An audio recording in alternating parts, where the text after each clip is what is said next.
Bonjour Gilles, ici pour actualité-dvd.com. Je vous parle du DVD de Abel's Field. Le film de Gordy Hackstad est distribué par Sony Pictures et met en vedette Samuel Davis, Kevin Sorbo et Nicole Elliott. Sorti en magasin le 22 janvier 2013. Un jeune garçon a beaucoup de difficultés à réussir dans sa vie. Sa mère est décédée, son père l'a abandonné et il doit s'occuper seul de ses deux jeunes sœurs. Dépassé, écœuré, il cherche les problèmes à l'école où le coach de football décide de le punir. Il devra donc travailler avec le gardien afin de réaménager le terrain de football et réparer les conduits d'eau. Peu à peu, une certaine amitié se tisse entre le jeune homme et les gardiens, deux êtres qui partagent bien plus en commun qu'ils ne le croient. Je vous avais déjà touché quelques mots auparavant sur le cinéma chrétien américain, un genre qui commence de plus en plus à faire parler de lui et à trouver un public conséquent. Enfin, disons que le cinéma hollywoodien a bien souvent fait la promotion d'une certaine mentalité judéo-chrétienne toute occidentale, c'est pas nouveau. Disons qu'entre Birth of a Nation et Armageddon, le dieu américain a jamais été tout à fait oublié dans le cinéma populaire.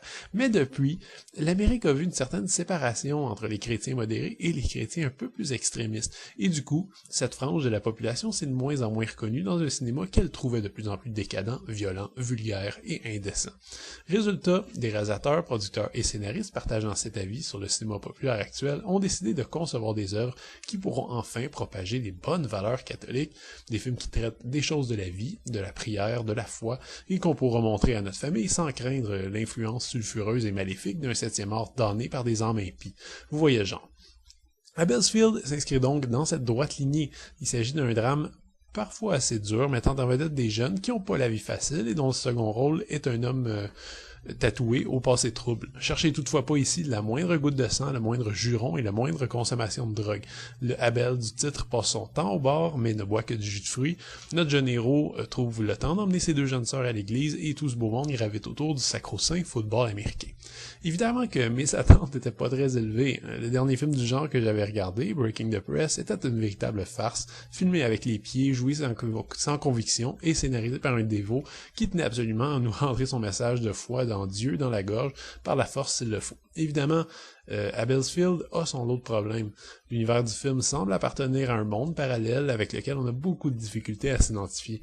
Les dialogues sont parfois assez pesants, et quand la star de votre film c'est Kevin Sorbo, on sait que vous ne l'aurez pas nécessairement facile. Curieusement, j'aurais de la misère quand même à dire qu'Abel's Field est un mauvais film. Honnêtement, ce film m'a agréablement surpris et contient beaucoup de points positifs.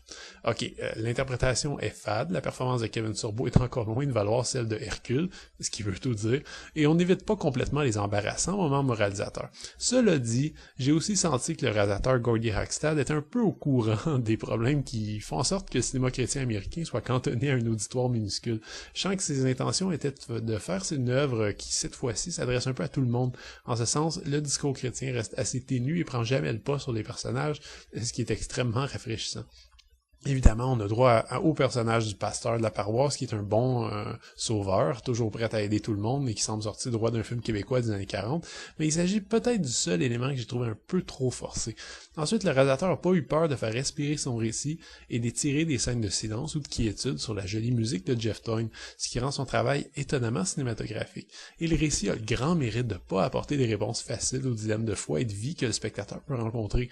La conclusion est peut-être un peu sucrée, il y a des fortes chances que dans le vrai monde, ça se serait passé un peu différemment, mais ils se sont pas contentés de juste dire que Dieu règle tous les problèmes, en fait loin de là. Dans un monde un peu idyllique dans lequel vivent les fondamentalistes américains, disons que Abel's Field peut facilement être un des films les plus roughs et réalistes qu'ils accepteront de regarder sans sourciller. C'est déjà un bon pas en avant. Le DVD est présenté à 1:78 anamorphique avec piste audio en anglais ou espagnol 5.1 et sous-titres en anglais, français et espagnol. Un seul bonus sur le disque, mais quand même un bon. Il s'agit du making-of de Abel's Field From the Sidelines, qui dure plus de 20 minutes et qui présente pas mal d'entrevues et de scènes tournées en coulisses. C'est un document qui est valable et qui permet un peu de voir l'état d'esprit des créateurs d'un tel film. Abel's Field a surpassé mes attentes. Peut-être que j'étais particulièrement réceptif ce soir-là, mais disons que je ne m'attendais pas à un récit aussi intéressant issu de l'imagination parfois insaisissable des chrétiens hyper dévots qui font sans cesse davantage parler d'eux aux États-Unis. En somme, c'est un mignon petit film qui traite de problèmes de la vie sans trop prendre de raccourcis faciles, ce qui représente un véritable exploit pour une telle œuvre. Le rythme est lent, détendu et agréable, les images éclairées et plaisantes à l'œil. Attention cependant, si vous êtes allergique aux messages religieux, c'est évidemment pas le film pour vous, même si Abel's Field fait partie des histoires les moins agressives du genre. C'était Gilles, merci, bon visionnement.